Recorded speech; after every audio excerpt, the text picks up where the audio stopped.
We're good. Yeah. All right. Welcome, everybody, to the swearing-in ceremony of the City Commission. We are also having a City Commission meeting tonight as well. Before we begin, I will let you all know that we will be pausing after we swear everybody in for about 10 minutes, so that way we can have family members take pictures very quickly, and then for those of you who are here for the City Commission meeting, we will start it right after that. And so at this time, I will ask you all to silence your cell phones and any electronic devices that you may have, especially those funny ringtones that may ring out just in the middle of something very important. So we'd very much appreciate that. And with that, I will bang the gavel and begin this meeting. Val, can you call the roll? Commissioner Penny? Here. Commissioner Curry? Here. Commissioner Danio? Here. Commissioner Johnson? Here. Mayor Villa? Here. And at this time, I will call Pastor Rich Tidwell up and ask him to please lead us in our invocation. If we could all stand and continue standing for the Pledge of Allegiance.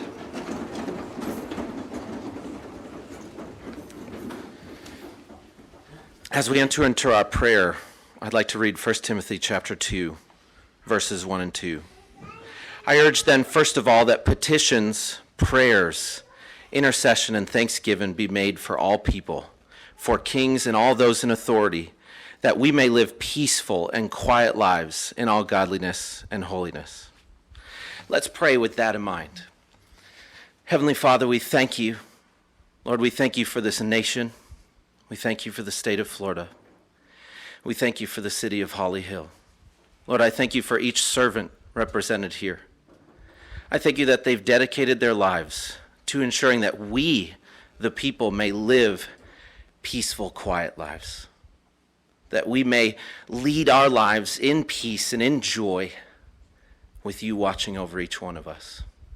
Lord, I pray that you would give them wisdom in their decisions, that you would watch over them, that you would protect their families. Lord, that your love would be in every decision that they make. Father, that they would do your work here in the city of Holly Hill. Lord, we give thanks for our veterans. We give thanks for our police force. We give thanks for all those who have stood up and served this nation, our first responders, every person that has answered the call. Lord, I pray that as we have this meeting today and as we continue in this service, Lord, I pray that you would be glorified. And it's in Jesus' name that we pray. All that agreed said, amen.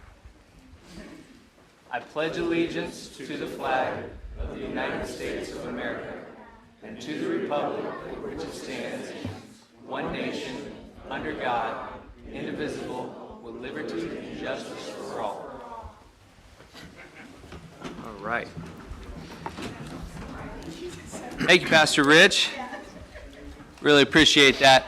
And before we begin tonight, I do want to recognize some of the folks that are joining us here today. And I want to start with the former mayors of Holly Hill. And so at this time, I would ask, I see we have former Mayor Bill Arthur in the audience. Would you please stand so we could recognize you, Bill?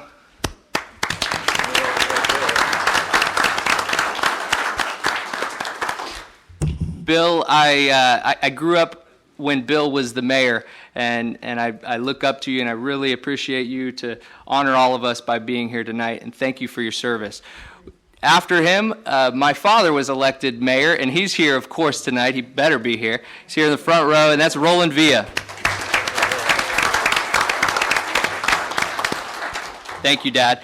And of course, this commission is blessed to have two mayors serving on this council. I'll ask you both to stand together, Mr. John Penny and Mr. Roy Johnson.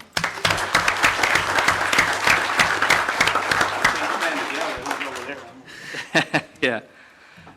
And at this time as well, we have a lot of folks joining us here, and I want to point some out. Near the back here, if you would stand up, we have Mr. Danny Robbins, who was just elected as a county council member. We have our current county council member of District 4, who was just reelected, Heather Post. We have another mayor in the audience, but he's from New Smyrna, and I have a sneaking suspicion that he's here so he can run across the street afterwards to play some pickleball, because he's a pickleball fiend. That's Mayor Russo and from New Smyrna. We also, I saw you sneak in at the end there, in the back, we have newly elected tax collector Will Roberts. And very special tonight, and he'll be coming up here later, is a man that spent a lot of time serving our entire community, and we need to give him a lot of thanks because he's been on the front lines fighting for us, and he just recently retired a couple days ago, and that's Chief Craig Capri of Daytona Beach. So thank you all for being here. Many of you, I know, and friends and family of us, and so we very much appreciate you being here tonight. And so at this time, we will commence the installation and oath of office of incumbents and elected officials. And so we're going to start over in District 1. John, if you would like to have your family and who is swearing you in. And Middle? right in front of your name plaque there. And I believe John has his 2 sons swearing him in tonight.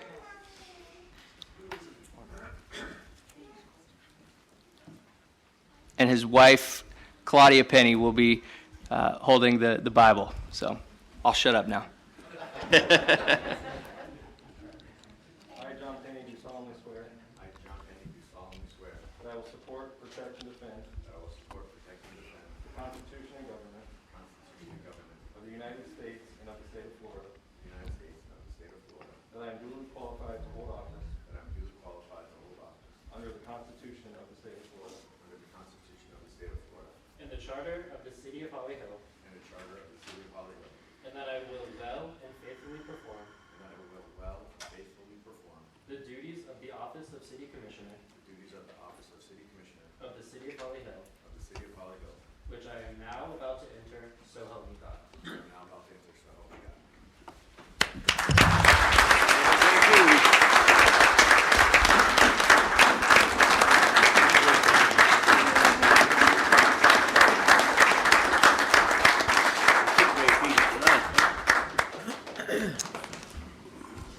And now, Penny, if you would like to, who do you have swearing you in today? Okay. And Commissioner Penny Curry is now going to be sworn into her next term, and she's joined here by her husband, who is also a former police officer here, still works for the sheriff's office. And of course, Penny's daughter as well, swearing her in.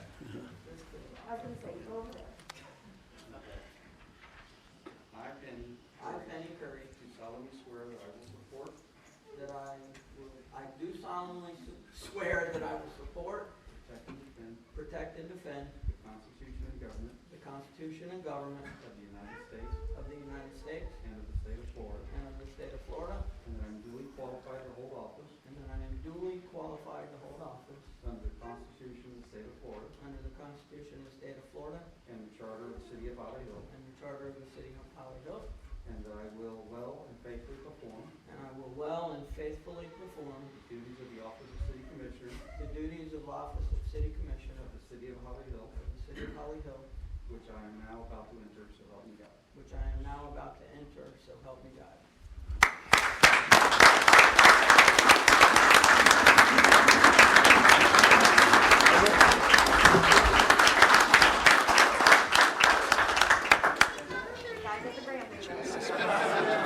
Okay. Okay. All right, thanks.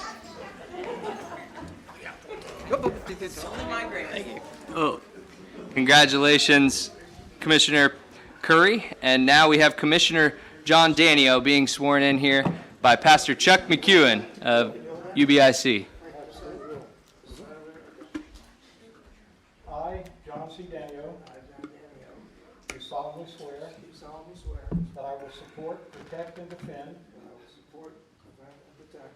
the Constitution and government of the United States and of the state of Florida, and that I am duly qualified to hold office under the Constitution of the state of Florida and the Charter of the City of Holly Hill, and that I will well and faithfully perform the duties of the office of City Commissioner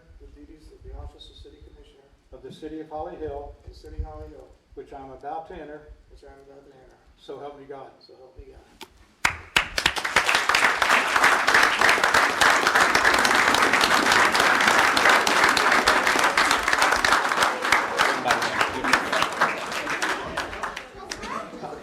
All right.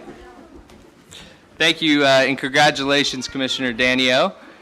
And now we will have Commissioner Roy Johnson come down to be sworn in by the police chief, or former police chief of Daytona Beach, Mr. Craig Capri, and his grandson, Dallas. He needs a Well, You didn't sorry about memorize that, it? Chief. You can just make it up. You've done this enough. Let's usually read the rights of people. I don't want to read the rights.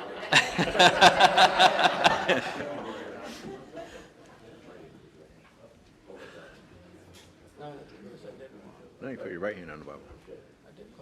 Yeah. I, Oh, Roy Johnson. I don't. Do solemnly swear that I will support, Do solemnly swear I will support, protect, and defend protect, and defend the Constitution and government the Constitution and government of the United States and of the state of Florida. and the state of Florida, That I am duly qualified that I am duly qualified to hold office to hold office under the Constitution under the Constitution of the state of Florida of the state of Florida and the charter and the charter of the city of Holly of Hill, the city of Holly Hill, and that I will well and faithfully that I will well and faithfully perform the duties of perform the duties of the office of city commissioner the office of city commissioner of the city of Holly Hill, of the city of Holly Hill, which I am now about to enter. which I am now about to enter. So help me God. So help me God. Congratulations.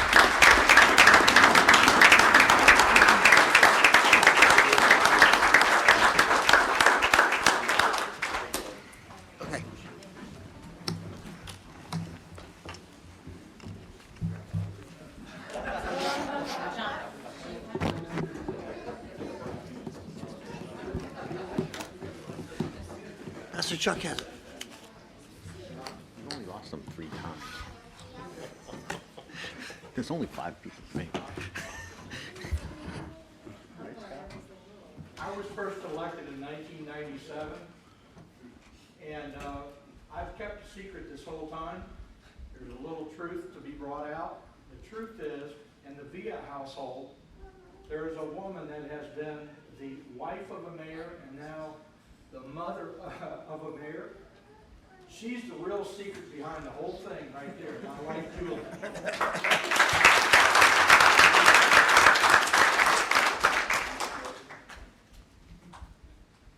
I, Chris Villa, I, Chris Villa, do solemnly swear do solemnly swear that I will support, protect, and defend that I will support, protect, and defend the Constitution and government of the United States the Constitution and and government of the United States the state of Florida, and the state of Florida, that I am duly qualified to hold office that I am duly qualified to hold office under the Constitution of the state of Florida under the Constitution of the state of Florida and the charter of the city of Holly Hill, and of the charter of the city of Holly Hill, and that I will well and faithfully perform and that I will well and faithfully perform the duties of the office of mayor the duties of the office of mayor of the city of Holly Hill, of the city of Holly Hill, which I am now about to enter. of which I am now about to enter.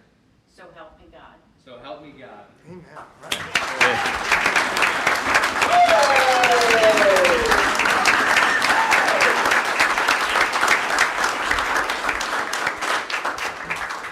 Can you tell she's a teacher?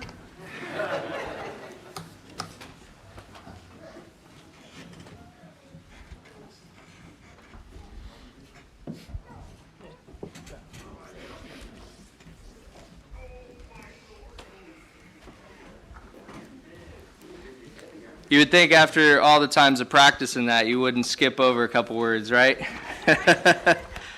At this time, I would like to... Not yet, not yet. At this time, I would like to offer each of the commissioners a few minutes to be able to say what they want to say about, you know, your term in office, and to thank the people that have supported you. And we're going to go in the same order. We're going to start in District 1, Mr. John Penny. Thank you, sir. I just feel so blessed to represent this community. Holly Hill is like the little engine that could, and we have had so much potential, and we now see it coming forward. Just a lot of great things happening in our community. One of the great things is, and we talked about this at our last meeting, is I think this is the first time it's ever happened. This entire commission was up for re-election a couple months ago. None of us had any opposition. That shows the confidence that the community has and the positive thinking that this commission has placed forward and all the things that are going forward. So I just feel really blessed to work with a great commission, represent a great community. And you know, during this time of pandemic, you take time to reflect on what's important.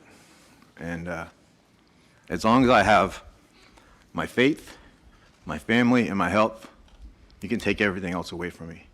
And I'm blessed to have my mother and father here that have been married for almost 60 years in the front row here.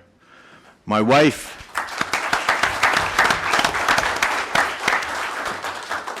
Claudia, we've been almost married 30 years, and my 2 children, Matthew and Michael, and this was the highlight of my life tonight. So thank you. Very well said, Commissioner Penny. Thank you. Commissioner Curry? I'll try to keep it short, guys.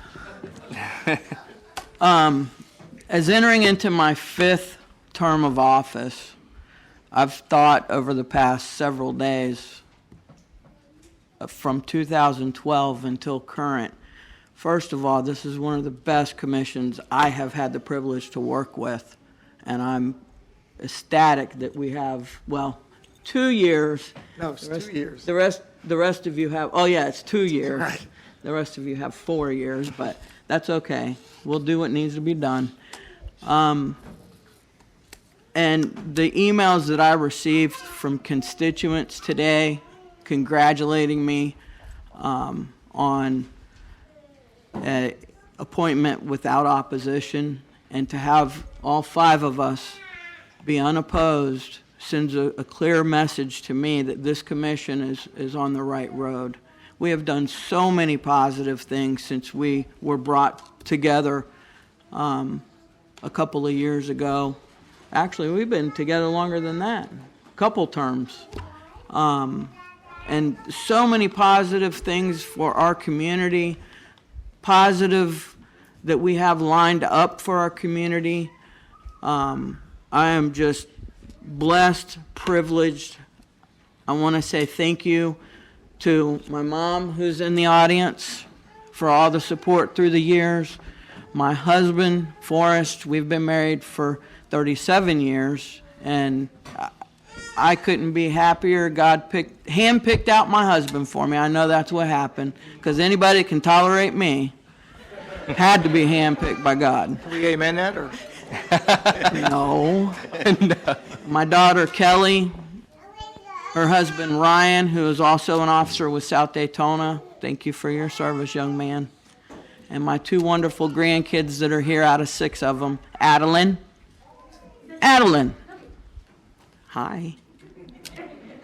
And Hunter. And I am so blessed with what God has given me. And I just thank everybody for being out here tonight to show your support. Hey, come on. It's my time. Thank you.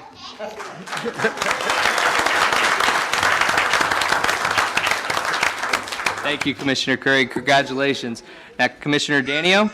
Commissioner Danio, who's out there giving me a hard time? Who's that? Your hecklers. Kind of ditto on the commission and the unity we have, especially in a time when things are so divisive out there. And I'm not sure, we don't have to recount anything, right? We're okay? We're good and all that? Right, okay. That's what I thought. They told me 8 or 10 years ago, I remember Jeff Miller, when I was skeptical about signing on for the commission, and because I'd been making pizzas for 25 years, and this was never even a thought. And they said, do it, man, do it. You know, we need somebody up there, and it's not. And I got to see the city from a different lens, and it's been quite an experience, and I'm glad I did it. And I'm in for 4 more, and just continue to, I'm glad to be on a commission that seems to be moving in the right direction. My mom's not here tonight, but she's with me in prayer and in thought, and my dad, I'm sure, is looking from above. But my wife Liz is out there. We've been married for almost 33 years, and I got my daughter Carrie Elle and my little granddaughter Akira, and the rest of my family is kind of out and about. But I appreciate all their support, and you guys as well. And I just look forward to 4 more years. Thank you. Thank you, Commissioner. And congratulations. Commissioner Johnson? Well, I just feel like I'm really blessed as well to be able to do a job of any kind at my age, because I'm probably the oldest one serving right now, and then I'm just so blessed by God for my little grandson back there that he could come to the ceremony for me swearing in my little Dallas. He was a tiny little baby that he was a totable. When I first got elected as mayor, he just had to tote him around because he couldn't get around by crawling, walking, or anything then, because he was real little. But now he's 10 years old, and I'm just so blessed to have Chief Capri. To me, is like a family member. That this is the second time he's took time to come and swear me in, and this time he actually took vacation time. He's on vacation that he come to swear me in, and I'm really blessed. And I'm just, it's a good time to be in Holly Hill. Little Dallas went over to Pictona on Halloween weekend and learned how to play pickleball. So that was good. And there's so many people over there playing it. It's just such a wonderful thing. And so many things that happen in Holly Hill. It's a good time to be in the office of a commissioner in Holly Hill. And I just like to thank everyone in Holly Hill for supporting us and having enough faith in us to have, so we could run unopposed. As I'm sure that Heather Post could sit back and tell you, it's no fun to run for election sometime, is it? You know. But it all works out. Comes out in the end, right? But thank everyone. Thank you.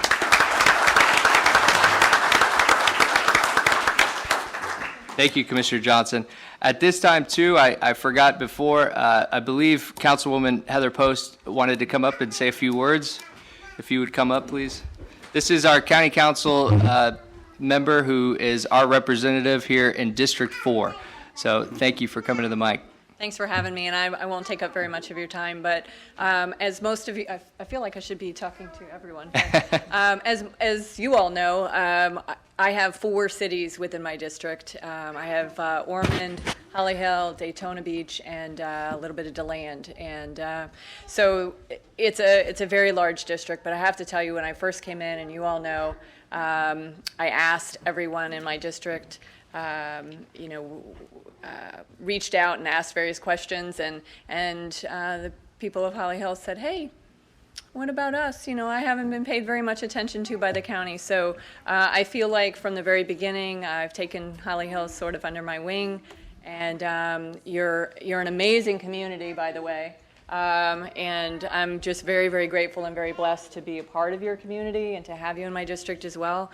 I'm very grateful to have each of you on the commission, and to have a great city manager who's willing to sit down and chat on many occasions about different things.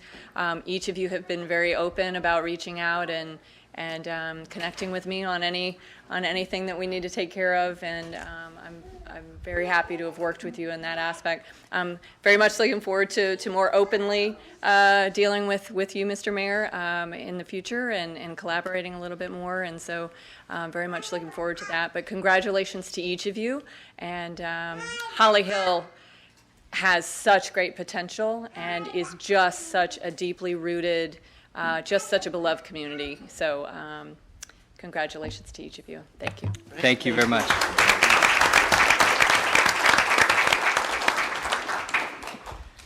All right, so now it's my turn, and I prepared some words tonight, and I promise you that I tried to take out as much as I could to make it not so long so you guys could stay awake before this meeting ends. But nonetheless, this is my last term as mayor. I do have 4 more years, thankfully, due to the citizens here, and as was mentioned before, all of us being unopposed. So I want to start first by thanking God for blessing and guiding my path in life and placing me in this position here today. I want to thank my wonderful wife, Amber, for being just the best thing in my life. I can't thank you enough. I want to thank my kids. Aubrey, you are so smart and talented. I love you so much. Blair. Hey, Blair, talking about you. I'm talking about you. I love you. And of course, my new son, Harrison, I love you. My parents, thank you for always supporting me and believing in me. My grandpa is here tonight. Thank you for being here. My brother who just moved from Georgia and his wife, Beth, and his kids, thank you guys for coming here and being here. I have Ashley here, who is soon to be marrying into our family, has been with my younger brother Ryan for many, many years. And I also have my niece in attendance who drove a long way to be here, and her boyfriend Gates. So thank you guys for being here too. To all my friends that are here as well, I appreciate you for always backing me up and having my back. I know I can always count on you guys. Thank you so much. Most importantly, tonight, I want to thank the citizens of Holly Hill for entrusting me to serve as your mayor for another 4 years. I cannot express how proud and privileged that I am to be serving as your mayor of this great city. It is an opportunity that I will never, ever forget. And I mean it when I say that serving as your mayor has been the greatest honor of my life. So I thank you. Furthermore, I want to take this time to praise my fellow commission members and want to congratulate each of you. As it was spoke about earlier, for the first time in our city's 120-year history, every member of this commission was reelected unopposed. And that says something about the job that each of you are doing.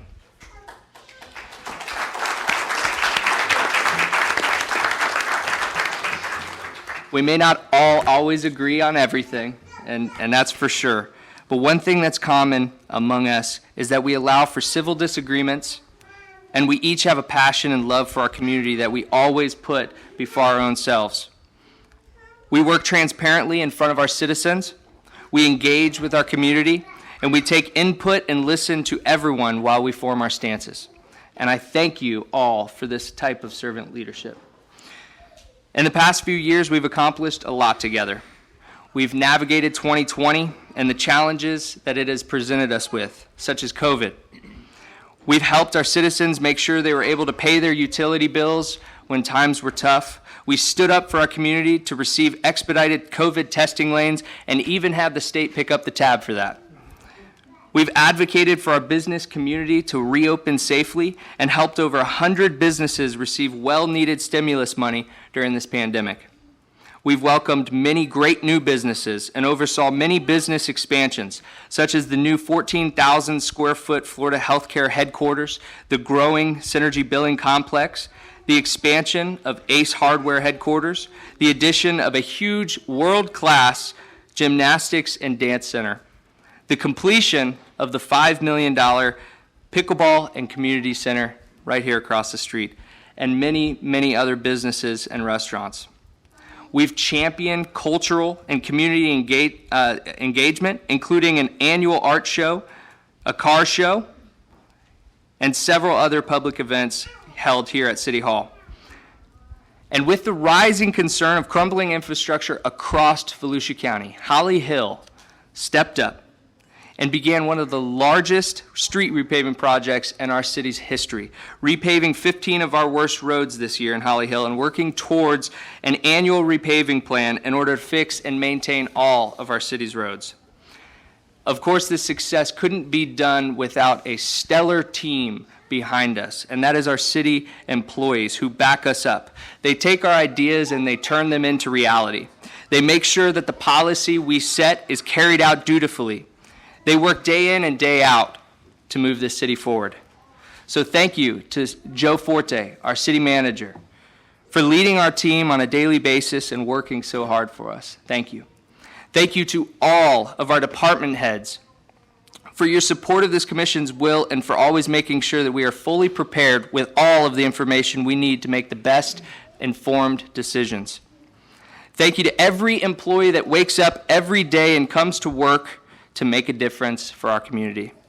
And especially thank you to our first responders, our amazing and brave police officers and firefighters who put their lives on the line for us every single day that they suit up. We can never thank you enough for protecting us. The city of Holly Hill is blessed to have some of the best staff in the world, and we thank you, we thank you, we thank you.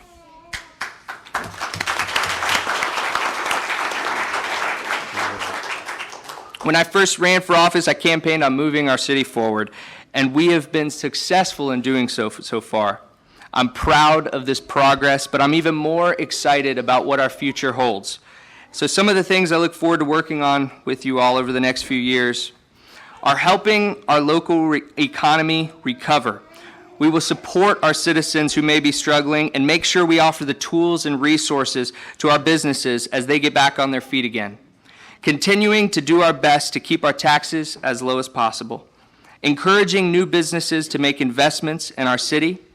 Working with our regional partners, county, state, and federal government to bring more resources here to Holly Hill. Putting an emphasis on our infrastructure and continuing to repave our roads.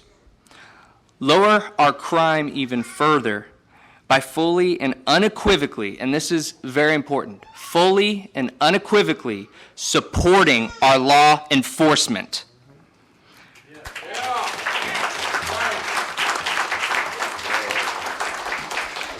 And we can do all of this by listening to our citizens as we create solutions together to our shared problems.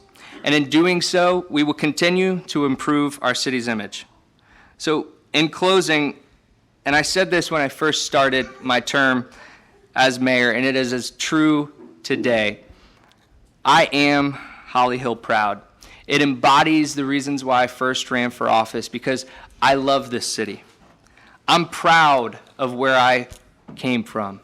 I am proud of the success that our city is achieving, and I'm even more proud to see where this city is headed. Let's continue our progress and keep our city moving forward. Thank you very much.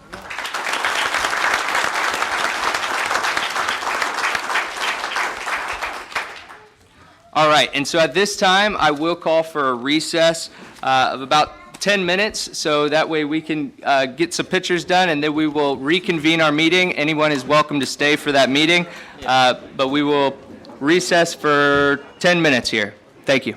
Better yet, tell them they're free to go. What's that? Tell them they're free to go.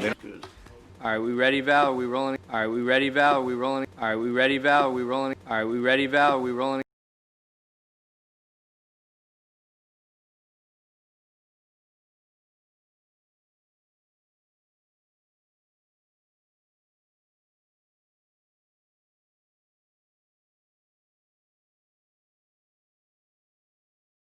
Again? Everyone who listens online is here. Yeah. It's true.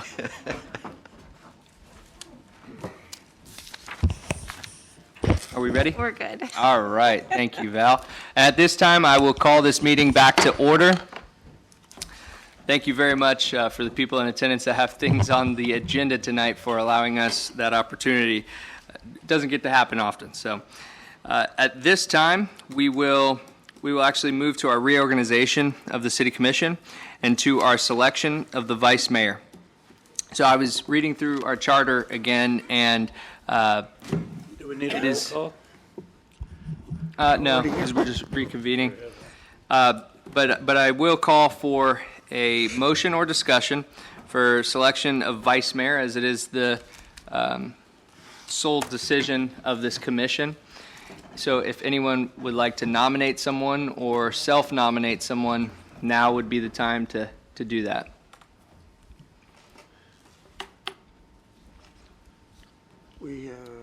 I'll go ahead and nominate.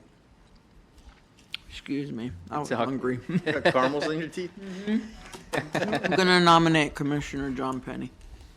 Okay, we have a nomination for Commissioner John Penny to serve again as Vice Mayor.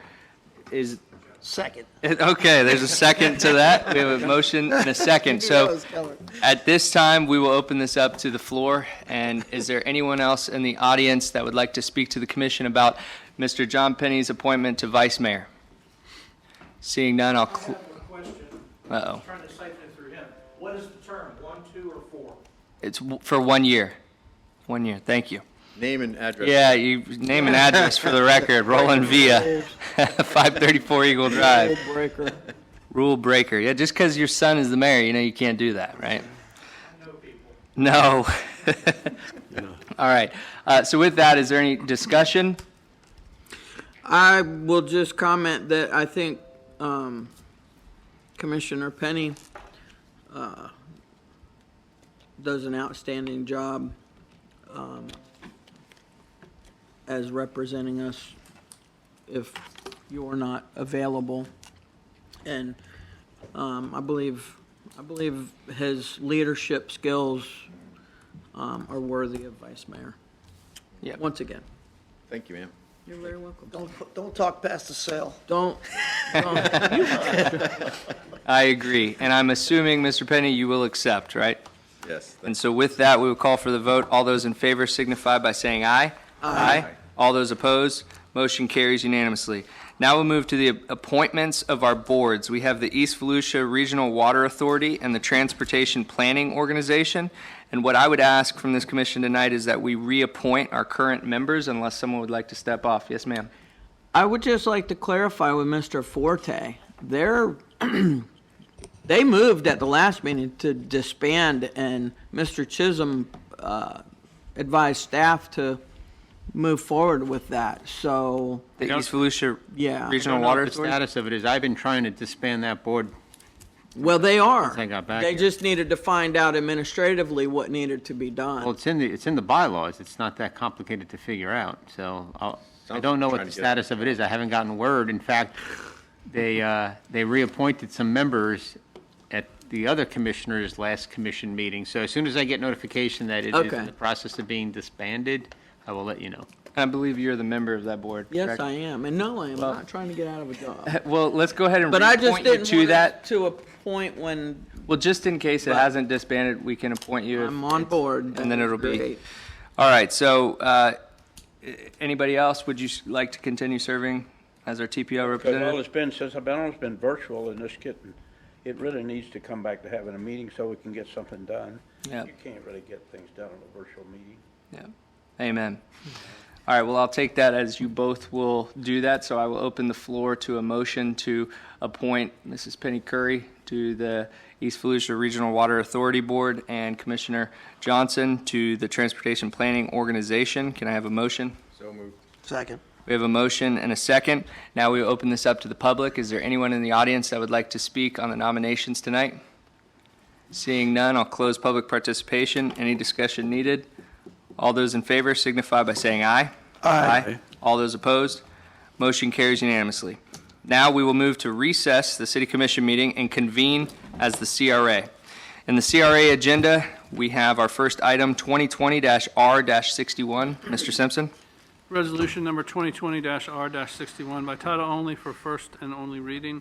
A resolution of the Community Redevelopment Agency of the City of Holly Hill, Volusia County, Florida, amending the final budget for the City of Holly Hill Community Redevelopment Area, CRA, for the fiscal year 2019-2020, providing for severability and providing for an effective date.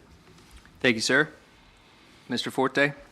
I'll give you a quick rundown, and Stella may want to come up and give you more. The reason what we're doing here with the CRA budget is we've got funds that are in the unrestricted reserve, and the law has changed this past year that any funds that have not been spent or allocated need to be returned back to the taxing authorities. So we have a great deal of money left in our CRA that we were holding for phase 2 of the overhead to underground project. So we are allocating those dollars to that project so that it will secure them moving forward. And then in this is for last year's budget. So this is needs to be in place for auditing purposes because that's the new audit rules. So in the current year's budget, we'll be doing the same thing as rolling that money forward into that project. In order to change that project, we have to go through a process of amending the any CRA projects going forward. So if that's the direction of the commission, a couple of months from now, then we'll reconvene and we'll talk about how to amend the capital project. All right, thank you, Mr. Forte. Are there any questions from the commission for staff? Seeing none, I will then open this up to public comment. Is there anyone in the audience that would like to speak on this item tonight? Seeing none, I'll close public participation and I'll entertain a motion for approval. Motion to approve. Second.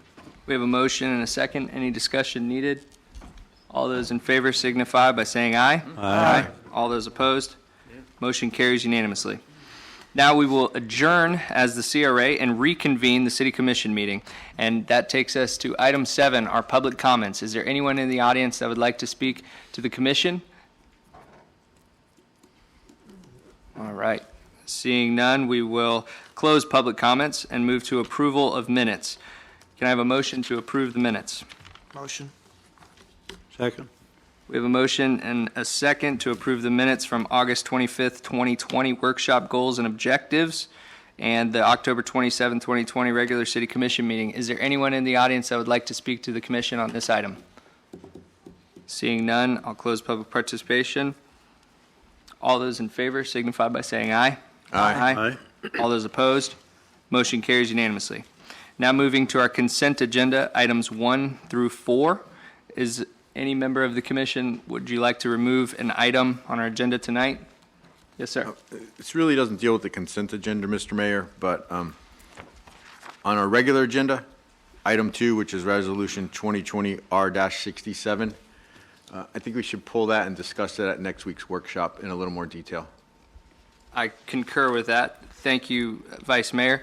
Is there any objection to pulling that and bringing it up in our next workshop, which, Mr. Forte, what's the date for that workshop? 17th? The 17th? Yes. All right, thank you, sir. At 4 o'clock? 4 o'clock? Mhm. At 4 p.m. Is there any objection to doing that? No. I will open this up to the public. Is there anyone in the audience that would like to comment on this item, moving this to our workshop next Tuesday? Seeing none, I'll close public participation. All those in favor signify by saying aye. Aye. All those opposed, motion carries unanimously. So the consent agenda, items 1 through 4, the action proposed is stated for each item on the consent agenda. Unless the city commissioner removes an item from consent agenda, no discussion on individual items will occur, and a single motion will approve all items. Is there anyone in the audience who wishes to speak on any item on our consent agenda tonight? Seeing none, I will close public participation, and I'll entertain a motion for approval of our consent agenda. Motion. Second. We have a motion and a second to approve the consent agenda, and I have to pause for 1 second. Our agenda does say items 1 through 4, but I want to be clear that this is a motion and a second for 5 items. There are 5 items on our consent agenda. Is that correct? Yes. Okay. So just for the record, we will be approving all of our consent agenda tonight, items 1 through 5. There's no discussion needed, so we will take a vote. All those in favor signify by saying aye. Aye. All those opposed, motion carries unanimously. Yes, sir. I think I threw you off when I brought that, pulling that item, because we did everything procedurally, and we took a vote, but we never had a motion or a second on the floor. We never had, Val, we never had a motion or second? Okay. Then, Mr. Simpson, I did ask, I was going to do it by just Right. unanimous consent. Do I have to call for a motion and a second for that? Would you like me to call for that? Are we talking about approving the consent agenda or removing? No, for removing item 2 on our regular agenda and moving it to our workshop. I was just going to do it by, Consent? yeah, just by consent, and then I went ahead and opened up to the public, and then we took a vote on it. Everybody's consented to that being moved to the workshop, that's fine. Right. I asked if anybody opposed. All right, so we're good now, and now we can move on. Thank you, Vice Sorry, I Mayor. didn't mean to Nope. throw you a loop. Thank you.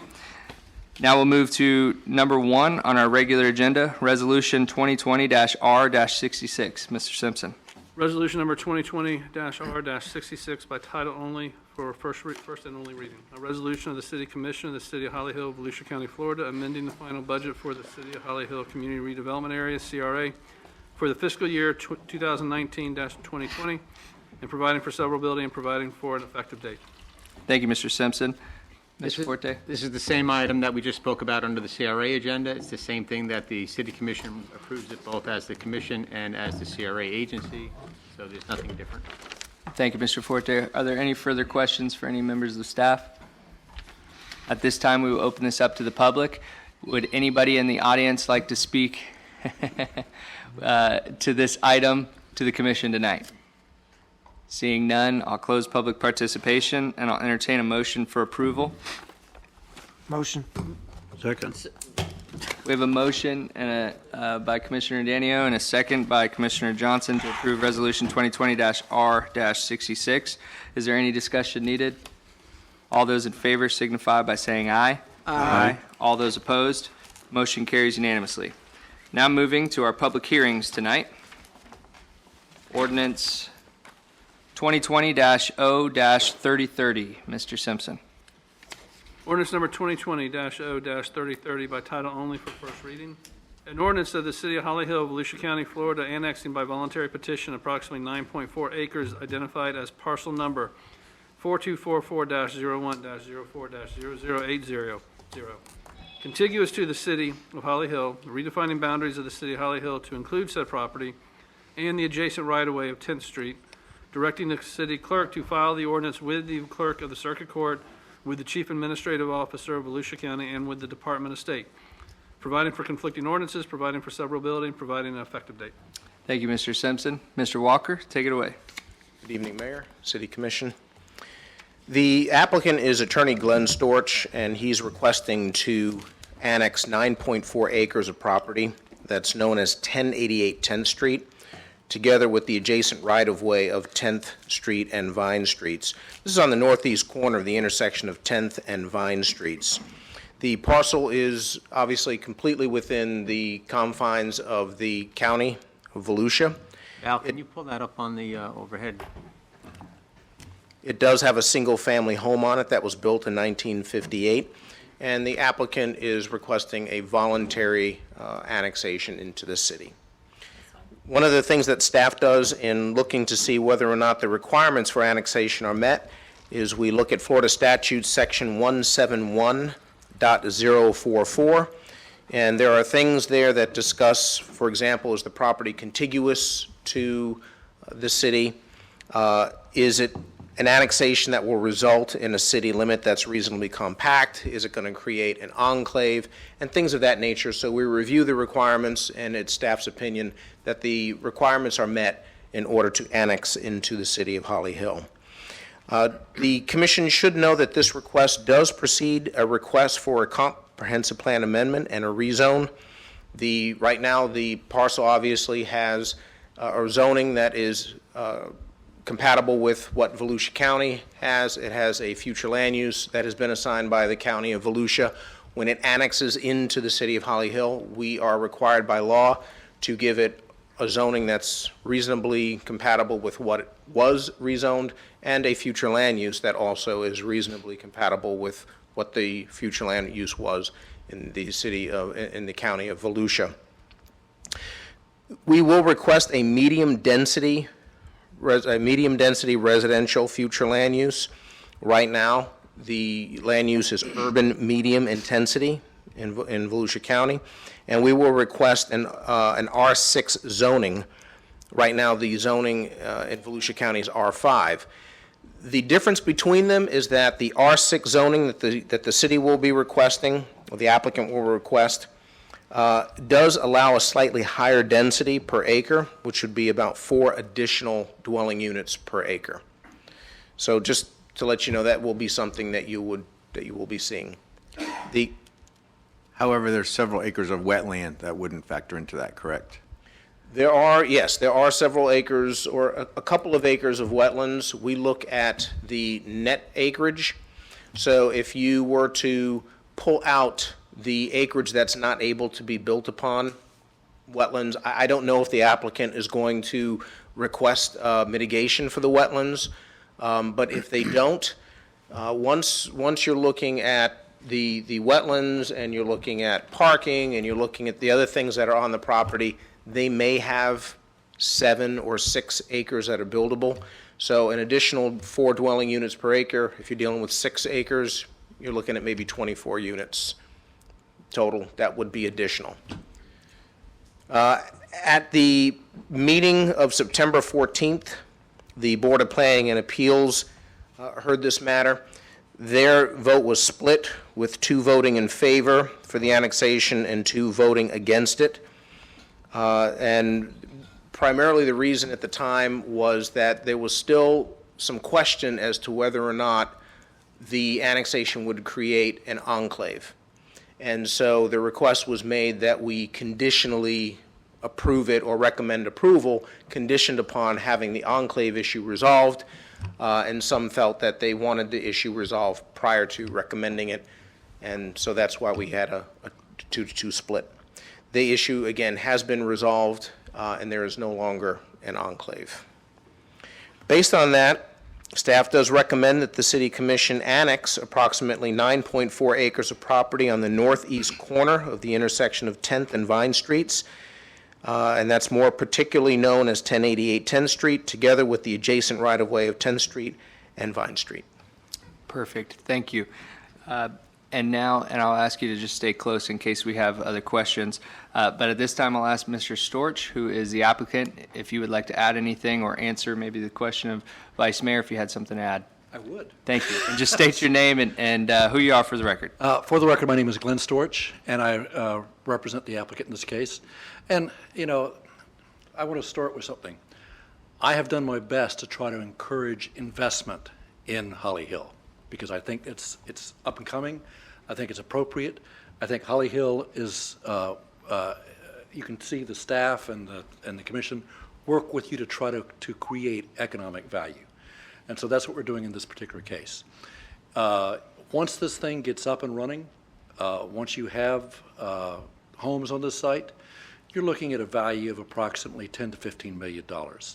That right there is around, just taxes for Holly Hill itself, around $93,000 per year that would be coming into you. And so that's one of the reasons why I think it's important to start with the idea of annexing in and giving you the control over this. Now, to answer your question to start with, as to the wetlands, it'll probably be designed in such a way where the wetlands are not impacted. They'll look at the densities. You can legally impact wetlands. I mean, you can get permits for it all day long. The problem is the cost.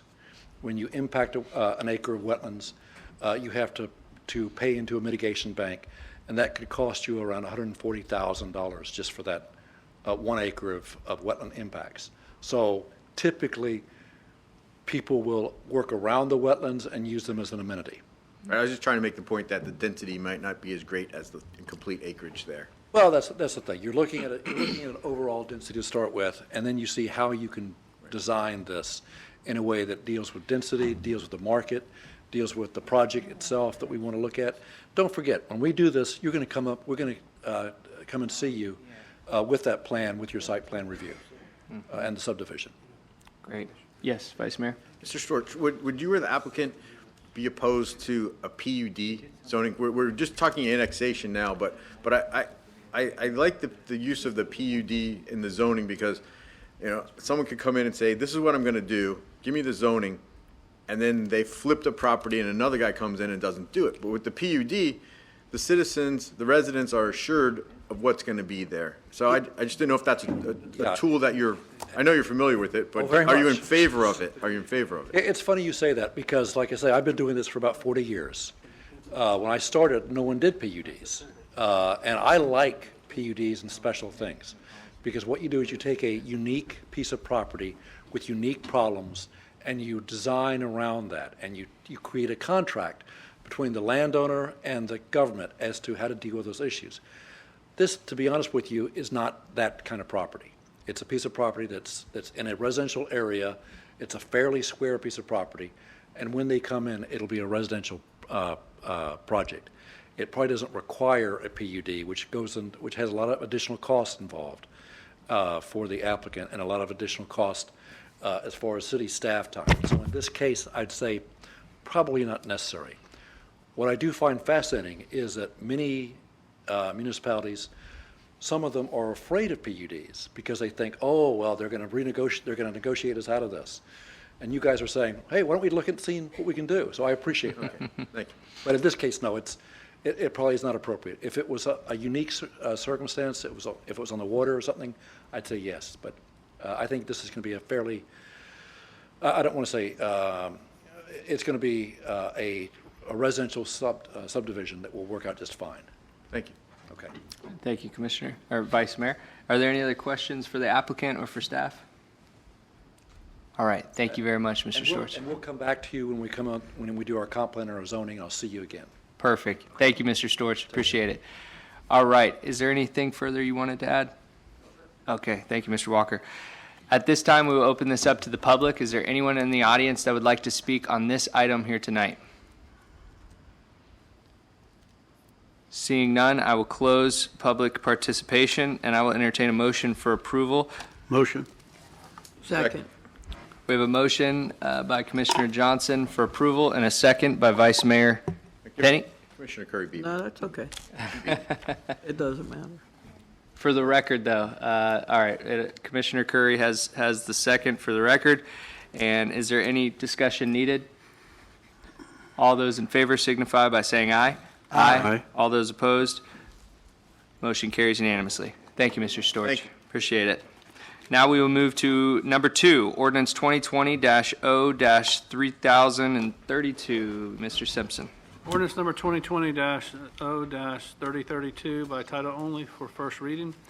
An ordinance of the City of Holly Hill, Volusia County, Florida, annexing by voluntary petition approximately 1.34 acres identified as parcel number 4242-40-40-0160, contiguous to the City of Holly Hill, redefining boundaries of the City of Holly Hill to include said property and the adjacent right-of-way of Nova Road and Mistletoe Drive. Directing the city clerk to file the ordinance with the clerk of the circuit court, with the chief administrative officer of Volusia County, and with the Department of State, providing for conflicting ordinances, providing for severability, and providing an effective date. Thank you, Mr. Simpson. Mr. Walker?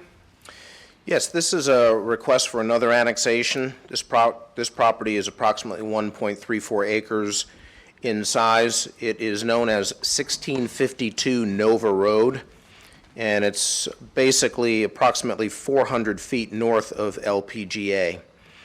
The applicant is also asking to annex in the adjacent rights-of-way of Nova Road and Mistletoe Drive.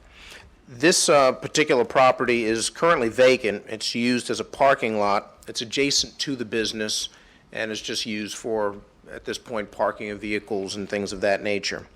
The applicant purchased the property in 2001, and they recently also submitted a request for voluntary annexation. As with the previous annexation request, staff reviewed the requirements in Florida statute, section 171.044, and finds that this property also meets the requirements for annexation into the City of Holly Hill. This property also precedes a request for a comprehensive plan amendment and a rezone. The requested comp plan amendment will be a future land use map amendment to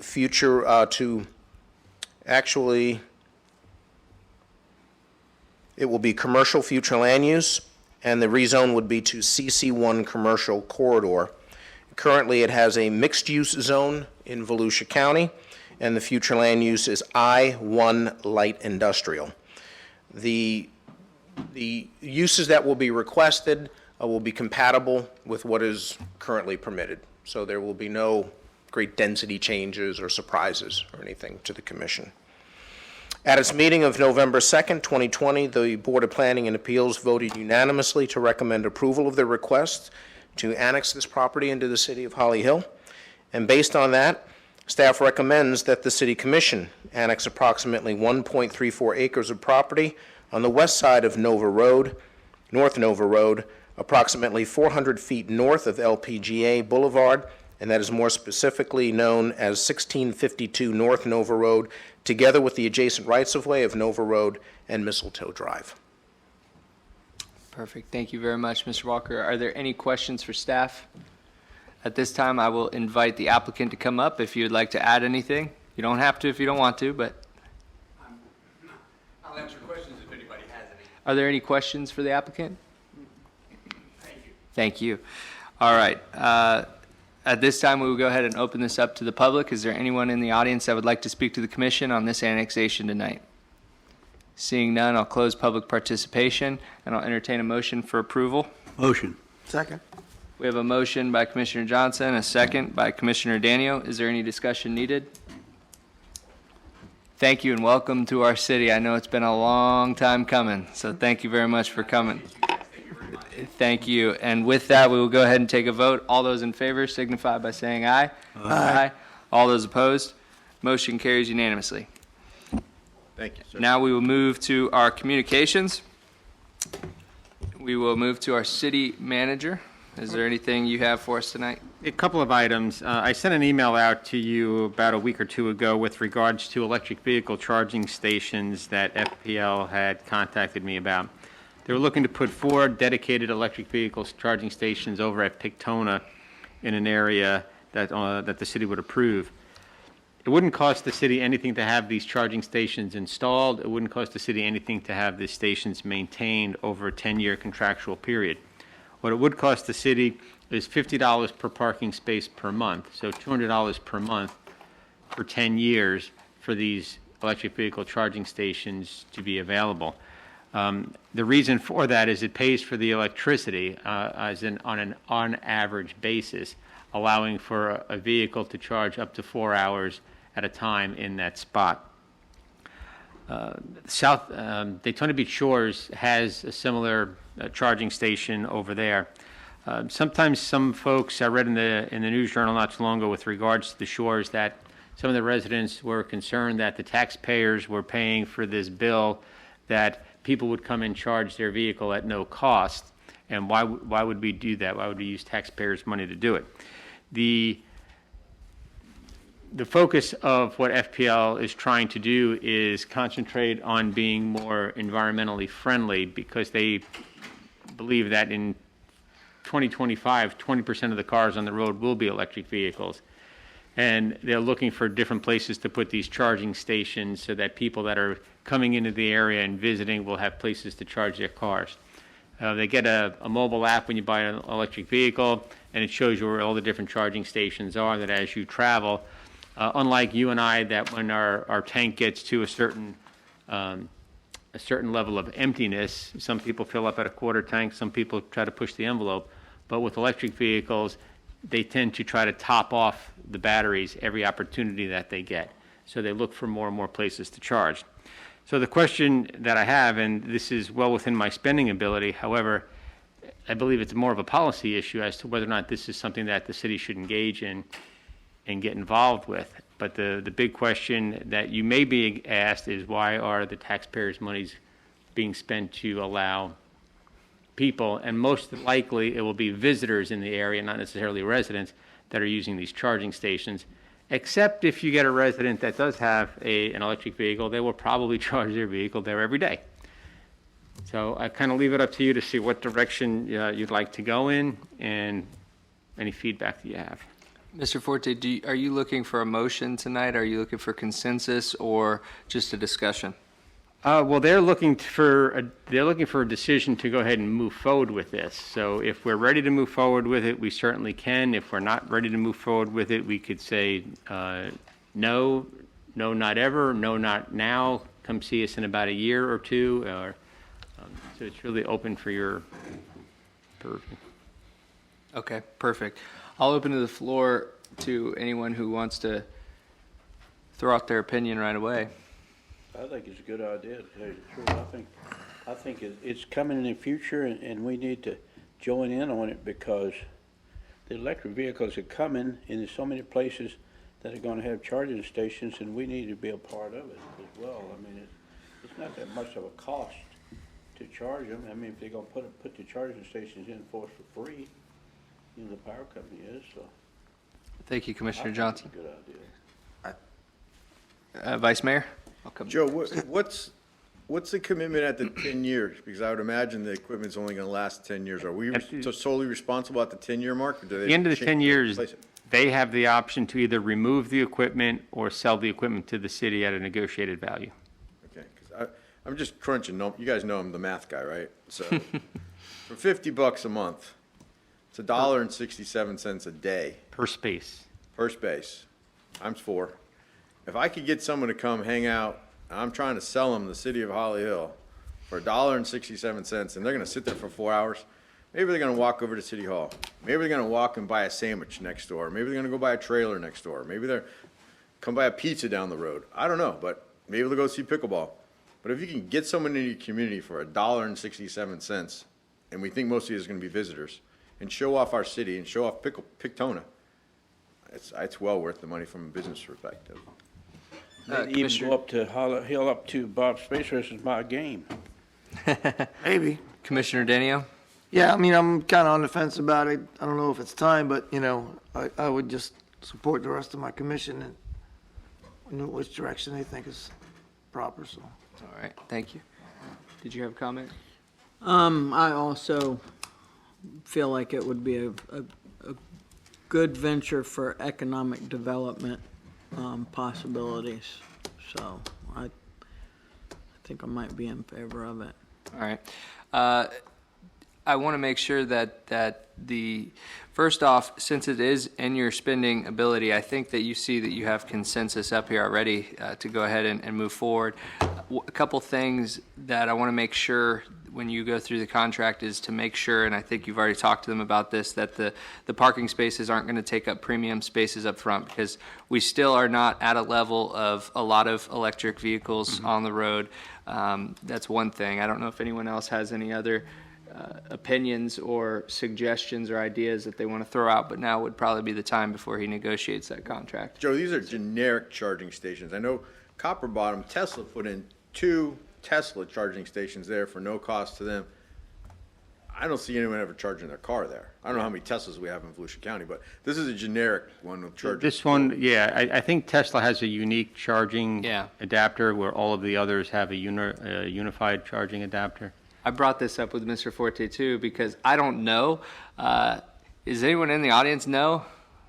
It looks like no, but at Target they have a few Tesla ones and then the rest are generic. So I believe these will just be the generic ones. I think so, yeah. I Yeah, think they're they definitely have their not own plug. They're not solely Tesla, I can tell you that. Tesla's like the iPhone of the smartphones, Everybody uses the same plugs except for iPhone. So, are there any other suggestions, questions, or ideas before we move on? Mr. Forte, you have your consensus to move forward with that. Okay. My next item is we talked a little bit about the employee dinner and what we were going to do with regards to either having a dinner or another option that I brought up was offering gift cards. Some of the feedback that I received is some of the employees are still concerned with gathering at a restaurant with the COVID virus still being out there. So I wanted to bring it up to you to see what do you want to do with regard to the gift certificate or the dinner. Okay. And you and I have talked a lot about this, and we all appreciate our employees very much.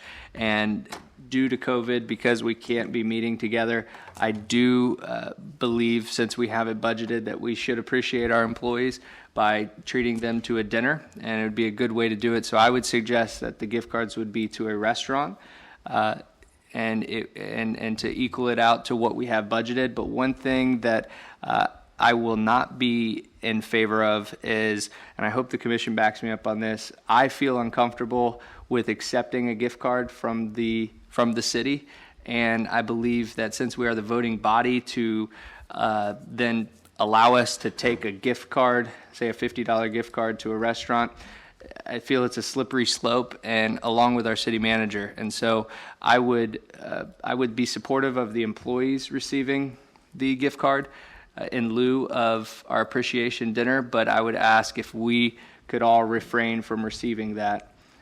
Yes, sir. I agree with you 98%. I don't think it should be to a restaurant, because you might like Carrabba's and I might like Taco Bell. I don't know. I think it should be to something like Publix, or you can get a premium gift card.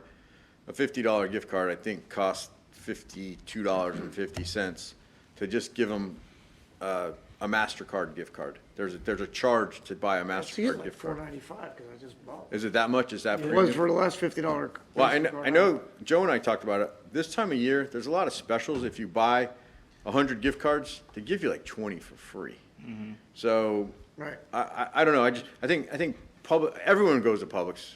Everyone goes to Publix and Walmart. I mean, it's pretty universal. There's 20 that are for free because there's so many restrictions in those you'll never use them. Yeah. What we're talking about is you go to a place like Carrabba's, Outback, and Fishbone, where you buy a $50 gift card and you get a $100 gift card for free. The $10. difference is that, sorry, thank you. $10 gift card for free, but you have a time period to use the free one. And it's usually a 2 or 3 week period that you have to use that free one. before you can use the It's other like one. Monday through Thursday, Oh, Yeah. okay. 3 to 4 or something like that. Mayor. No, Yeah. Those other ones. Commissioner Curry? I feel like we have accounted for the monies for the Christmas party, and I feel like I have to respect the employees for being concerned about COVID. And I actually never thought about us getting a gift card. to I be never honest thought with about it you. either. I just always Thanks for thinking assumed, of us, though. yes, we do appreciate that. I'll take you guys out. I might hold you to that now. Oh, my wife's gonna hate me. She already does. But along the same lines with the vice mayor, I feel like people are going to be struggling a little more this year. So a Publix card, gift card, might serve them a little better to be able to. Maybe they need help buying food for their holiday, and it would help them. Well, if they don't want to go out to a restaurant with their friends, they don't want to go out to a restaurant with 100 strangers. Yeah. You know, so- Well, Yeah. we're not gonna go very Well- far with $50. I mean, I don't know if this complicates it too much, but Joe, could you offer two different things? You choose a restaurant and then you offer. We a could, I Publix? can put out, Three different ones? at a certain time period, we get a list and ask them if they would like a restaurant card or a Publix card. And then when we get the Majority numbers vote. in, we could total it in. I believe. Doesn't Longhorn or Outback own Carrabba's and Bonefish? That's what you Yeah. just said. One of them owns like 4 or You get all 5. four, yeah. Fishbone. Or Darden has the. Darden. Darden has has Red Olive Lobster and all that, Garden. yeah. I think Outback. We can do that by a quick survey and get them out in a reasonable period of time. But then my next question is, to what value do you want to do this at? Well, we have 108 employees, but that includes the commission, correct? 108 employees, including the commission. There's $5,000 that was budgeted for the dinner. So if you deduct the 5 commissioners and myself, now you're down to 102 employees. And I don't know if we have any vacancies, but we'd Sounds like probably be it's- able to make I up think it's $50. the difference. in the Sounds like it's pretty easy to figure out at $50 a pop. Yeah. If there is 102, then, you know, it would be $100 more I think than we have some budgeted. vacancies that might make up. Yeah, It's $5,100 right there, so. yeah. If you're good with $50 per employee, then that's what we'll go. Well, that's what we have budgeted to spend, so, yeah, and I just want to, before we move on, I just want clarification from our city attorney that this is definitely, you know, legal, 100% to be able to do this. I'm Just, not aware of anything that would make it unlawful to it's do. not considered a bonus. It's not considered extra compensation, if that's what Okay, you're. yeah, that's what I'm getting at. Okay, It's not taxed there. okay, I think it's, you know, what you're basically saying is we're going to spend the money this way, we're going to spend it a different way. that's right, that's right.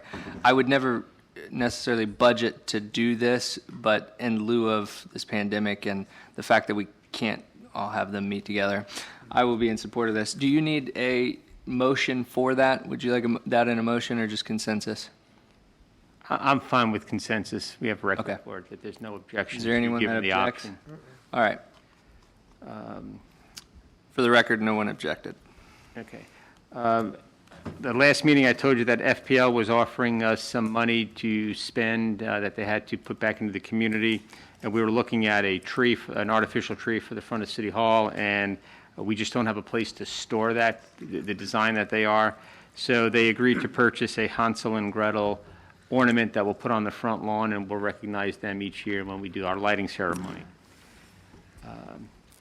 The next item I have is there's going to be the Daytona Cowboys, which are going to be changing their name to the Holly Hill Cowboys, have been using Field 4 for their football games. Well, they've got an all-day game day coming up this Saturday, the 14th, and the Field 4 is not big enough, so I'm going to allow them to use parcels 3 and 4 behind Fountainhead. And they've gone out and they've walked the property, and they're going to use that, and they know that they can't use the parking lot or go anywhere onto the Fountainhead parcel. So we're going to try this, a one-time thing. It's their last game day. We're going to see if this will work, because there's no fields for them to use. So I just want to make you aware in case you see these buses coming in with these kids that are going to be playing football on that property. Can So- we make Synergy just aware? I know we I don't did. need to, but. They've already been okay. made aware. All right, thank you. I let them know last week that this was going to happen. Gave them whatever assurance I can that we're going to try to keep them off of their property. The folks that are coordinating this know that they have to stay off that property. They'll have access on Walker through the back gate that's open over there. They'll handle the parking. They'll handle their own little concession stand, their trash. Mr. Mayor, I know that this is probably out there, but what about the kids being able to use the restroom? They have to bring portalets. Oh, okay. Yeah, All right. big diaper jerseys. I know over here, I see them there's a couple. cooking and selling food and Yeah, stuff same thing. to the team. Right. When I go over to play pickleball, they're always out there. Yep. Okay. The next thing I wanted to make you aware of is the ERP, the computer program that we have in the city. If I tell you I get complaints about that on a daily basis, I'm probably selling it short. We get a lot of complaints about it, mostly from my finance department, especially from my finance director. It's just not working the way it should be. So this is the system that we started out with Kurt, that we were going to do a complete changeover. And John McKinney came in and we upgraded the HTE AS400 to the Central Square product. So we're going to explore Tyler. And Tyler has 3 products, Munis, Encode, and InterGov. Other cities use the Tyler product. So on Monday, we're going to go through a demo with them. Each of the departments are going to be involved in a portion of a demo. From what I understand is the break-even point between what it's costing us for Central Square and our annual fee versus what it would cost us to go to Tyler would break even in about 3 years. The difference is, possibly, we'll see after the demo, that Tyler is a much more friendly operations that interconnects with all of our other programs. And right now, some of the work that the finance department is doing that should take 5 minutes is probably taking 30 minutes or more. And it's just wasting a lot of time, and it's very frustrating. So I just wanted you to know that we're exploring that through a demo. If we're going to make any change in direction, obviously I'll come back to you probably at a work session to give you greater detail on what we found out. I sent you an email, and there's nothing for me to do right now with regard to the increase in minimum wage going to $15 over the next 5 years. Right now, we don't have any employees making less than $10, so in October 2021, when it goes to $10, we're already covered.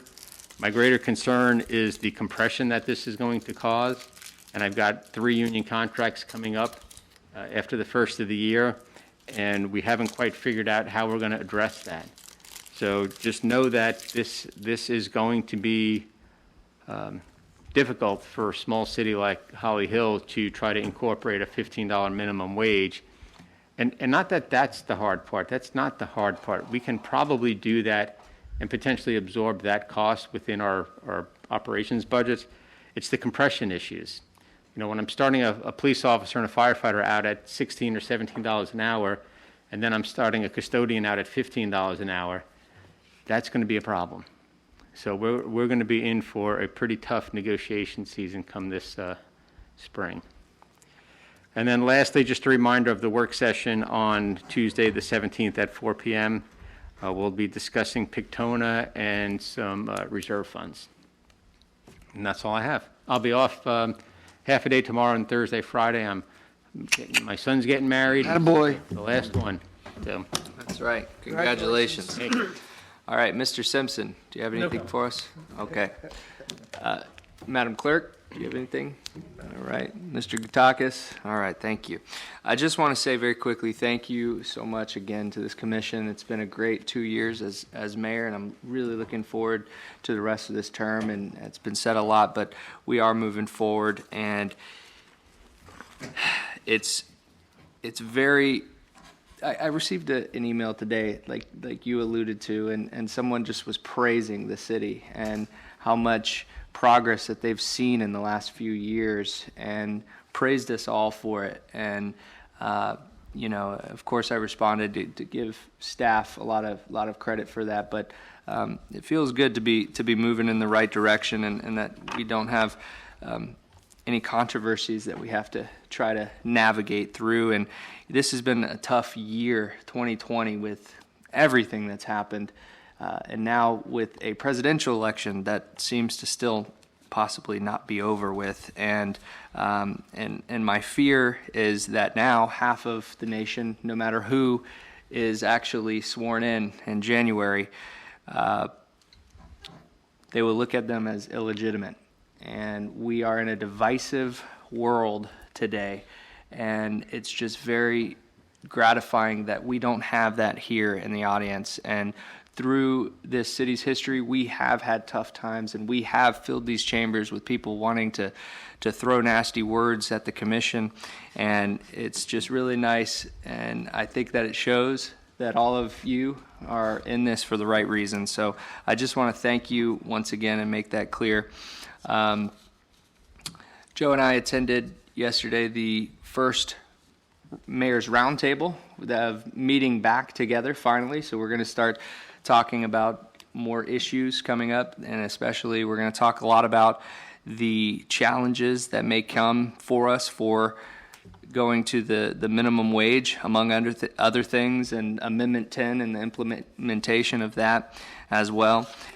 Tomorrow we have Veterans Day, and I very much appreciate you putting this in front of me, Mr. Forte.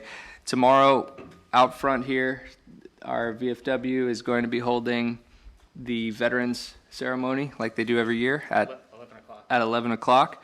And since tomorrow is Veterans Day, I'd like to mention these employees who are working for us, for the city, who are veterans. And I want to read their name into record. Robert Culver, Mike Ballantyne, Eddie Kench, Steve Shabelia, you can get with me on the spelling on that later, Val, Jerry Smith, Stella Gurney.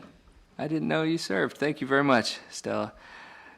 Retired Mark Giuliano, Roy Johnson, of course, Jeff Traylor, Spencer Alivistados. He says it best. I'm sorry if I'm messing that one up. Alivistados. Oh, is that Spencer, the firefighter? Yeah. Oh, okay. Firefighter Spencer. That's better. Alton Smith, Jeff Jacobs, Jacob Blankenship, and Jacob Blankenship is on active duty. Mr. Scott Gutakis, thank you, sir, and retired Chief Mark Barker. So thank you for giving me that list, Mr. Forte, because it is so yeah.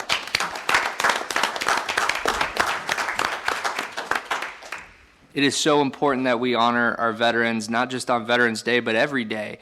And it's because of them that we get to have a democracy like this. It's because of them that we get to have elections and that we get to work in our republic to be able to work towards good. So I just can't ever thank them enough. So with that, I will shut up. And tonight we're going to start with Mr. John Penny.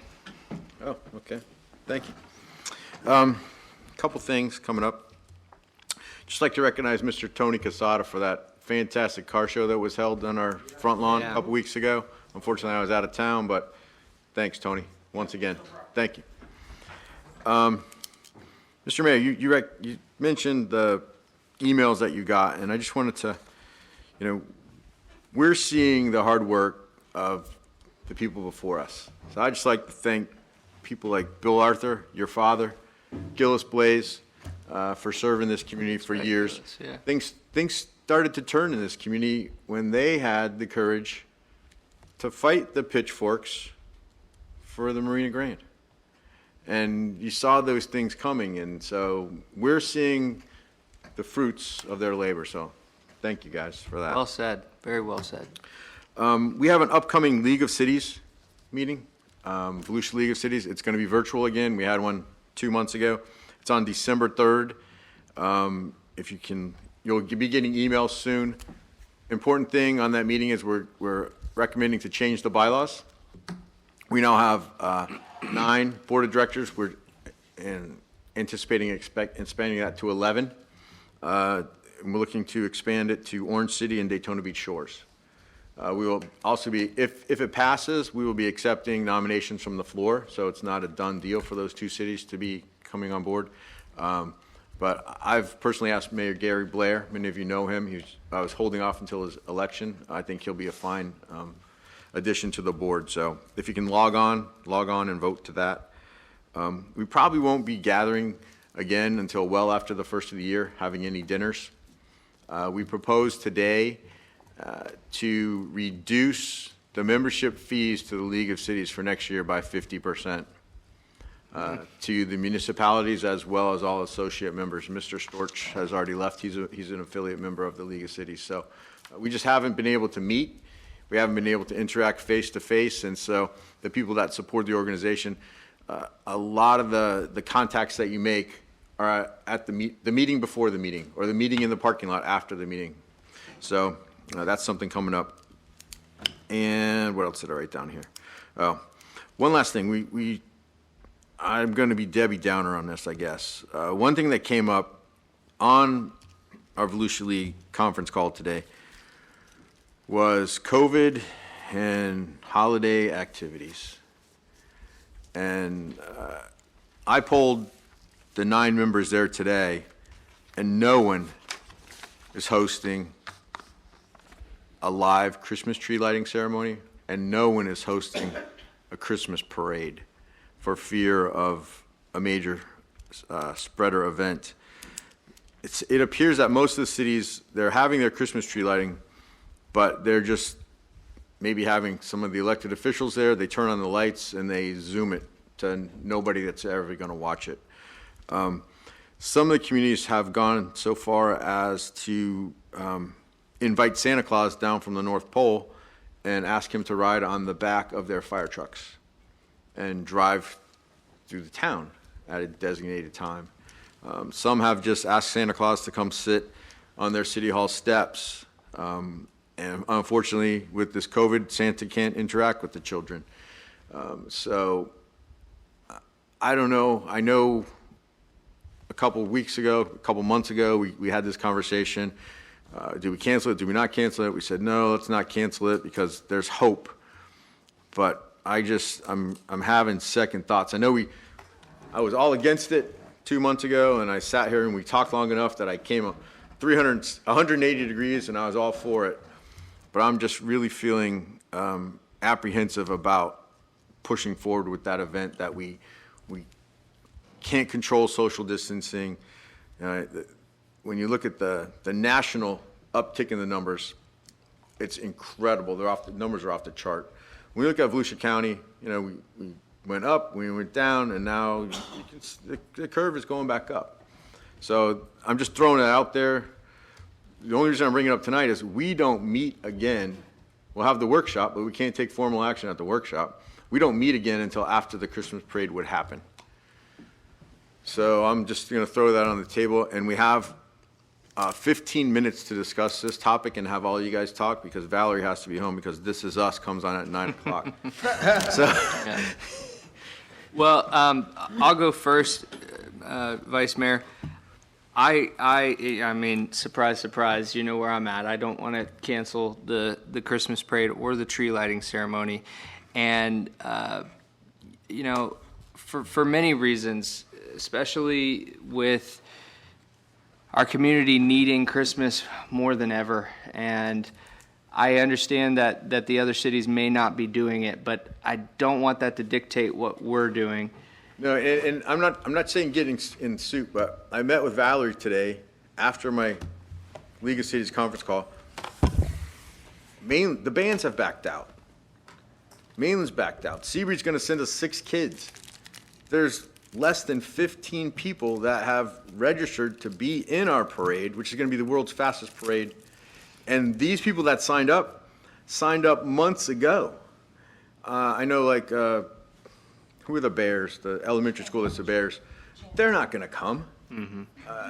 They signed up months ago. So my fear is we go through all these motions, and we're anxious about it, and we push forward, and me and my Allstate car drive down the street, So I just don't see the participation from the community. I checked with Val, correct me if I'm wrong, Val, there's no overwhelming support from the community to get in this parade. It's not like we're turning people away.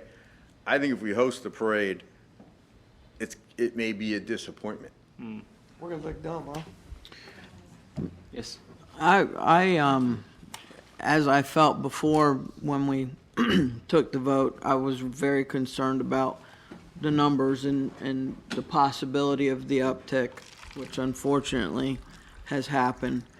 But I'm also concerned that we can't, there is no way, and I mean, if you don't have a lot of participants, you probably won't have this problem, but I know over the last few years, it has increased dramatically for attendance from Florida Healthcare at Walker, all the way to the park, and beyond.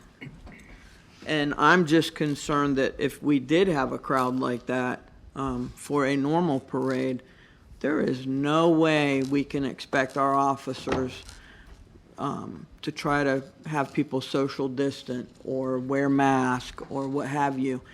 And I don't want to have this come back on us as being the decision that caused a spreader event because of that fact. And the numbers are going up.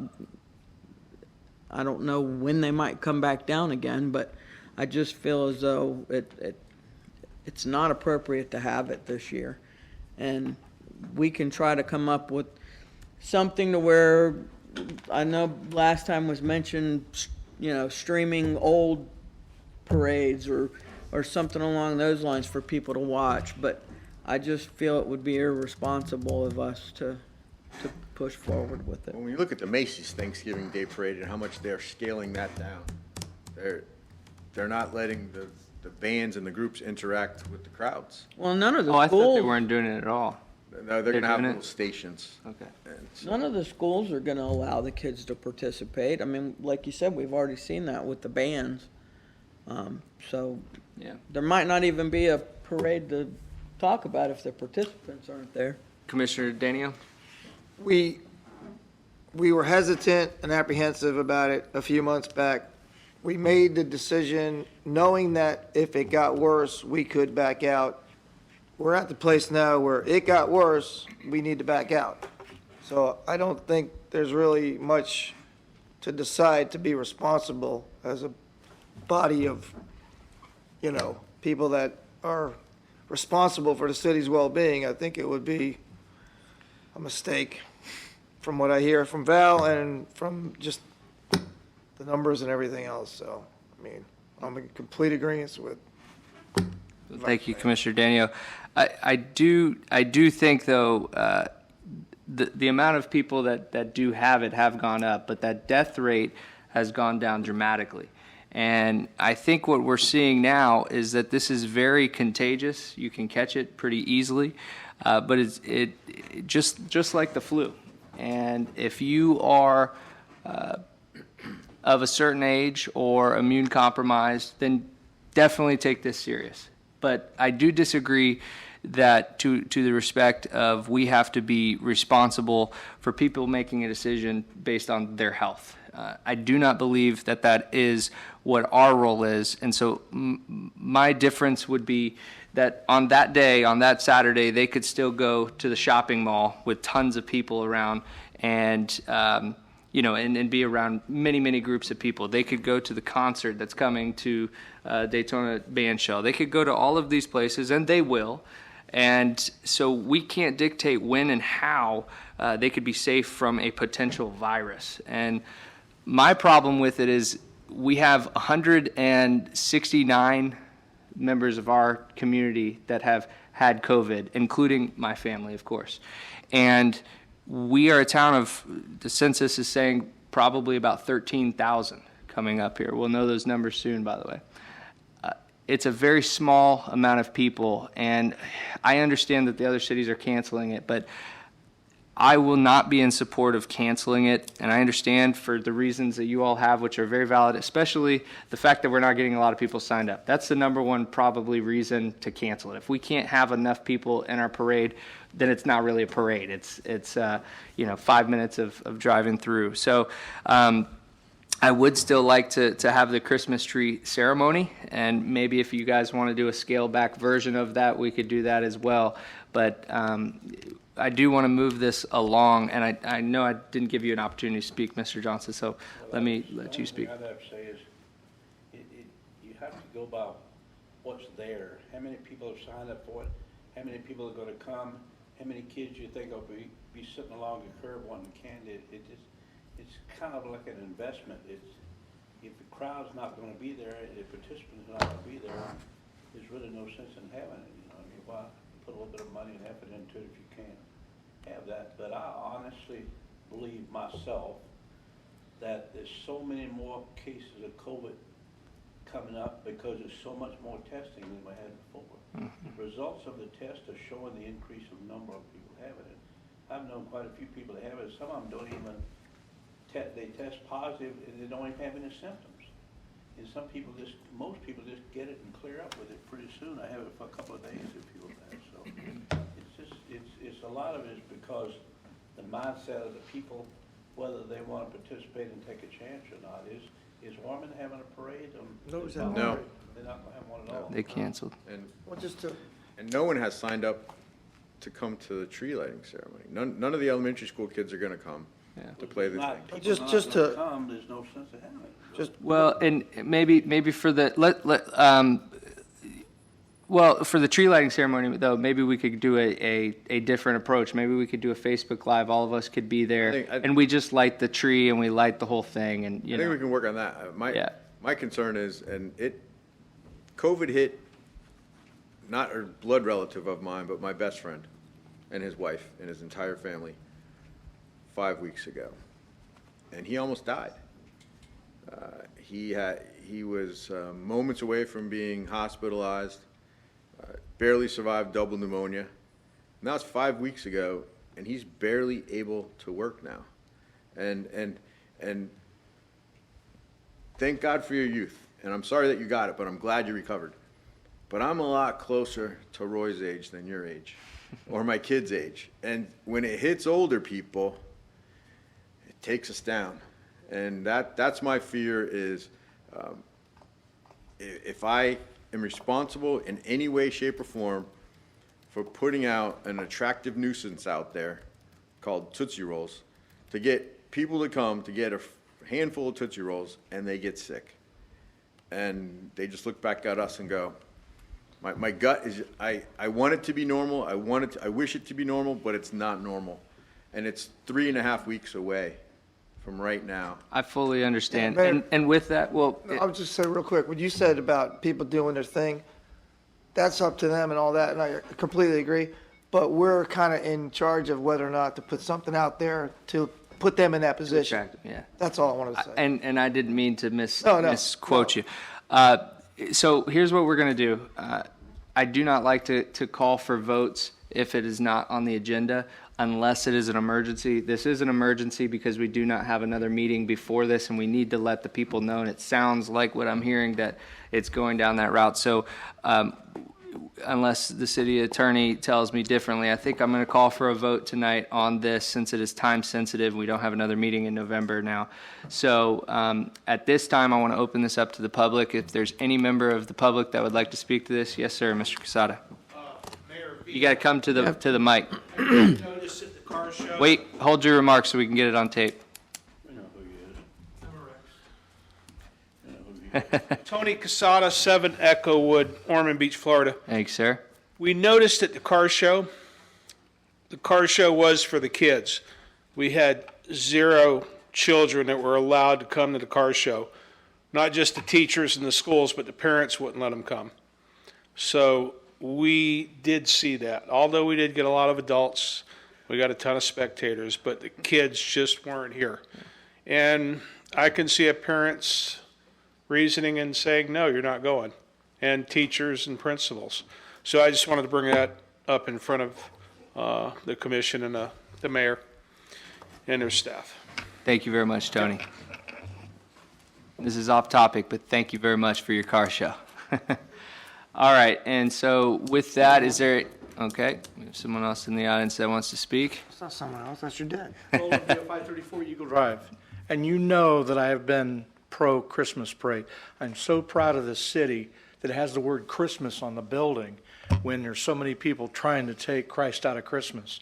I love having it. But we can still light it up. We can still do what we've done every year. And we can still have that. I participate in a senior softball league, 16 over and 70 and over. There's a lot of 80-year-olds. And we have approximately 220 different players that meet Monday, Tuesday, Wednesday, and Friday. And we play ball together. In that time, since June, we've had 3 cases of COVID. We tracked it. It all came from outside sources. We do social distance. We do stay apart. We don't high five and do those special things. Today I was at a meeting, which is the 3rd meeting recently, where there was, I'm the president of the Motor Racing Heritage Association, and it has to do with old racers. And it's old people, and we get together and we keep our distance. If you're concerned, you wear a mask. All that I'm trying to say is we're getting better. The numbers go up when the testing goes up because we have rapid testing right now. Excuse me, can you please direct it back towards the parade instead of I don't want to get into a discussion about COVID. It is a discussion on COVID, because if we don't understand COVID, and as you guys have a grasp on it, we don't have a parade or we don't have anything else. What we're trying to do, okay, what I'm trying to do right now is to say, I think we're better off than what we know, but that's not a really good reason. I think each of you had valid reasons for saying no now. So we've always been the city that does something different. Why don't we have Christmas in July? Maybe we can come back and do it at a different time. For me, it was always a celebration of our Lord Jesus Christ. Maybe we can do that and be totally different. Thank you for listening. I appreciate it. Thank you. Yes, sir. Gillis Blaze. I'm not going to make it, Val. Hit record on your Spectrum app. Record. Gillis Blaze, former commissioner, 710 Magnolia. I'm involved with the veterans. I'll be there tomorrow at the Emory L. Bennett. We noticed in the past at Emory L. Bennett, at Christmas, all these veterans got all these goodies. But then in June, they didn't have these goodies that they got in December. Why don't we have our Christmas parade on our city anniversary date to make up for it? Every one of you, you're responsible for the health of your citizen, and especially the kids. Think about it. I was hospitalized. I know how bad it is when they isolate you. You explain that to a 4-year-old kid and a 3-year-old kid that's got the crud. That is hard. All I'm saying is, no Christmas parade, because it's on you all to protect the health of your citizen. Thank you. Thank you, Commissioner. Is there anyone else in the audience that would like to comment on this parade? Seeing none, I will close public participation. Any further discussion needed? All those in favor signify by saying aye. We got to have a motion. We gotta have a motion. Oh, I'm sorry. Thank you. Whew, getting Gotta late. make a motion. You can make a motion, Mr. Penny. I make a motion that we direct staff to notify anyone that has been invited to the parade that the parade will not happen this year, and that we add to our November 17th workshop meeting an alternative version of the tree lighting ceremony. Now we got 4 things. It's going to be a long workshop, guys, but that would be my motion. And I'd agree with that. Is there a I'll second that. motion or a second? We'll be at a workshop setting. We can't do anything about the tree lighting ceremony. Yeah, we're not canceling the tree lighting. We're just going to Talk about Talk what about we what can we Okay, I got you. Yeah. I got you. that allows us to. massage that. I'll second that motion. We already had a Oh, second. you on the already floor. did? Sit down. Ah, okay, I'll back on. You already said. All right, and so with that, now is there any discussion? All right, and with that, we will take a vote. All those in favor signify by saying aye. Aye. All those opposed, no. Carries 4-1. All right, and it was still your floor, I'm done. Vice Mayor? Not Okay. talking anymore. Val's All gonna be right. mad. We're Yeah, overtime. Val is extremely mad at you right Her now. DVR is You got broken. DVR going? I got to get my daughter home, so school night. Commissioner Curry? I'll keep it very simple. Again, I want to thank everybody that came out to support the commission. I truly appreciate the last couple of terms we've had together, but I look forward to the future with each of you. Thank you, Commissioner. Commissioner Daniel? Same here. I just wanted to give a little kudos out to the chamber for that trunk or treat thing that you were participating in. Nobody mentioned it, but I did take my 2 older grandkids, and it seemed to go pretty well. And then with that, I went to the Eclectic Church the next day, went to the car show, which was great. I went to the Eclectic Church, and Pastor Steve, I saw him earlier. I met him and his wife, and Ray Kelly, Susan Kelly, and they seem to have it going on there too. They did a good job for a little church. I was impressed. But looking forward to some more time, and thanks everybody for coming. Thank you, Commissioner. Commissioner Johnson? Okay, I'd just like to make sure that I can, when I get there home, I'll tell Dallas that I'll be able to come to his baseball tournament the first Saturday of December now, because the Christmas parade is canceled. Dallas is in bed. No, he's right there. Right there. Oh, sorry. And also tomorrow is Veterans Day, and you know, I'm a veteran as well. I was in the military for like 7 years or so, and quit counting after a while.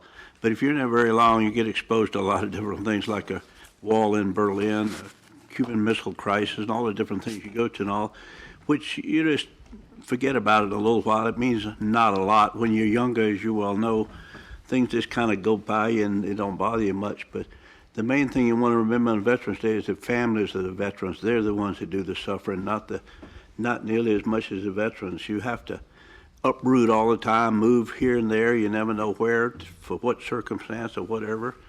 You know, when you lose a veteran or something, then you got to fold up a flag and you got to give it to a widow, and they always have like a 1 or 2 year old kid with them at the same time. It's kind of a sad thing, but that's the thing you want to remember is the veterans. Not only the veterans, but the families of the veterans. And tomorrow's Veterans Day, think about that. It's something to really think about. Thank you very much, Commissioner Johnson. All right, is there anything further before us? All right, seeing none, we will now adjourn. Thank you. Thank you. Thank you. Thank you. Thank you. Thank you. Thank you. Thank you.